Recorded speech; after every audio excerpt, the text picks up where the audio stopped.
معاشی ماہرین نے تحریک انصاف حکومت کی نئے قرضے لے کر پرانے قرضے چکانے کی پالیسی پر حیرت کا اظہار کیا ہے، جس نے پاکستانی عوام کو بیرونی قرضوں کا ناقابل برداشت بوجھ تلے دبا دیا ہے۔ معاشی ماہرین کا کہنا ہے کہ پرانے قرضے اتارنے کے لیے نئے قرضے لینے کی روش کے خاتمے کے لیے معیشت کا حجم بڑھانا ہوگا اور ساتھ ہی سول اور عسکری دونوں شعبوں میں غیر ترقیاتی اخراجات کو کم کرنا ہوگا۔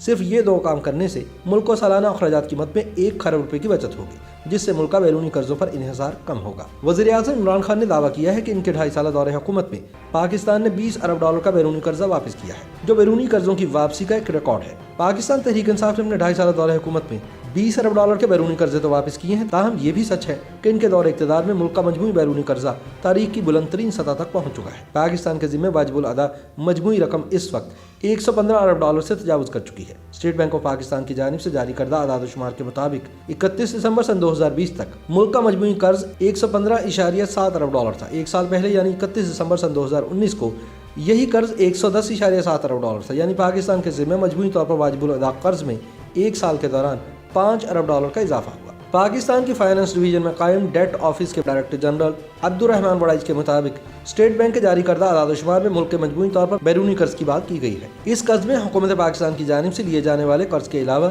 حکومتی تحویل میں چلنے والے اداروں کی جانب سے لیا گیا قرض بھی شامل ہے، تو اس کے ساتھ ملک کے نجی شعبے میں کام کرنے والی کمپنیوں کی جانب سے بیرون ملک سے لیا گیا قرض بھی شامل ہے۔ یہ رقم صرف حکومت نہیں بلکہ پورے پاکستان کی واجب الادا رقم ہے۔ عبدالرحمان وڑائچ نے بیرون ملک سے لیے جانے والے حکومتی قرضے پر بات کرتے ہوئے کہا کہ یہ قرض 115 نہیں بلکہ $80 ارب ہے۔ انہوں نے بتایا کہ حکومت بیرونی اور داخلی ذرائع سے قرض حاصل کرتی ہے۔ حکومتی قرضے کو دیکھا جائے تو اس میں سے 1/3 قرض بیرونی ذرائع سے حاصل کیا گیا اور 2/3 قرضہ داخلی ذرائع یعنی مقامی بینکوں سے لیا جانے والا ادھار ہے۔ انہوں نے کہا کہ ملک کے GDP اور قرض کے درمیان تناسب پر بات کی جائے تو یہ تقریباً 30% ہے۔ عبدالرحمان وڑائچ نے بتایا کہ واپس کیے جانے والے قرض میں 90% سے زائد حصہ تو پرنسپل اماؤنٹ یعنی اصل رقم ہے اور سود کی ادائیگی بہت کم ہے۔ انہوں نے بتایا کہ بیرون ملک سے حاصل کیے گئے قرض پر شرح سود بہت کم ہوتا ہے اور یہ 2-3% تک ہونے کے ساتھ اس کی واپسی بھی طویل المدتی ہوتی ہے۔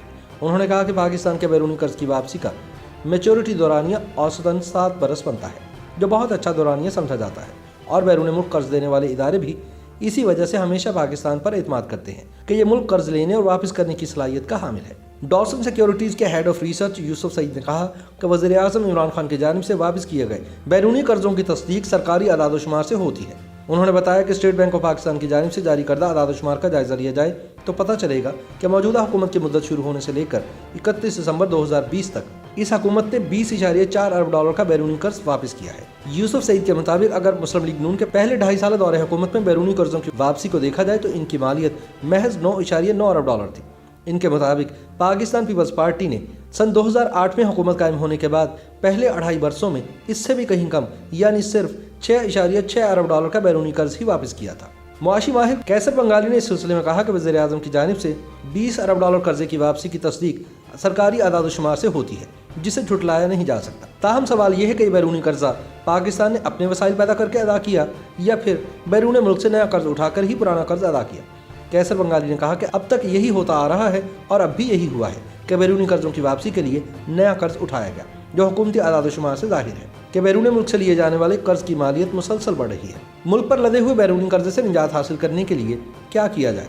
اس حوالے سے عبدالرحمان وڑائچ کہتے ہیں کہ اس کے لیے ملک کی آمدنی بڑھانا سب سے ضروری ہے، جو زیادہ سے زیادہ ٹیکس حاصل کر کے ہی ہو سکتا ہے۔ انہوں نے کہا کہ ہمارے مسائل کی وجہ ریونیو کا نہ بڑھنا ہے۔ اگر ملک میں زیادہ ٹیکس اکٹھا ہوگا تو حکومت کو بیرون ملک سے بجٹ خسارے کے لیے رقم ادھار نہیں لینا پڑے گی۔ کیسر بنگالی نے اس امکان کو مسترد کیا کہ فی الحال ملک کی آمدنی بڑھا کر بیرونی قرضے پر انحصار کم کیا جا سکتا ہے۔ ان کے مطابق ملک کی معیشت سکڑ رہی ہے اور اس میں اتنی جان نہیں کہ وہ زیادہ ٹیکس ادا کر سکے۔ کیسر بنگالی نے کہا کہ فی الحال ملک میں ایسی پالیسی اپنانا ہوگی جس میں غیر ترقیاتی اخراجات کو کم کرنا ہوگا۔ انہوں نے کہا کہ یہ غیر ترقیاتی اخراجات سول اور عسکری دونوں شعبوں میں کم کرنا ہوں گے۔ مثال کے طور پر وفاقی سطح پر 40 ڈویژن کو گھٹا کر انہیں 20 تک لانا ہوگا اور 18ویں ترمیم کے بعد صوبوں کو منتقل کیے جانے والے محکموں کو ایک نئے نام سے وفاقی سطح پر برقرار رکھنے کی روش کو ختم کرنا ہوگا۔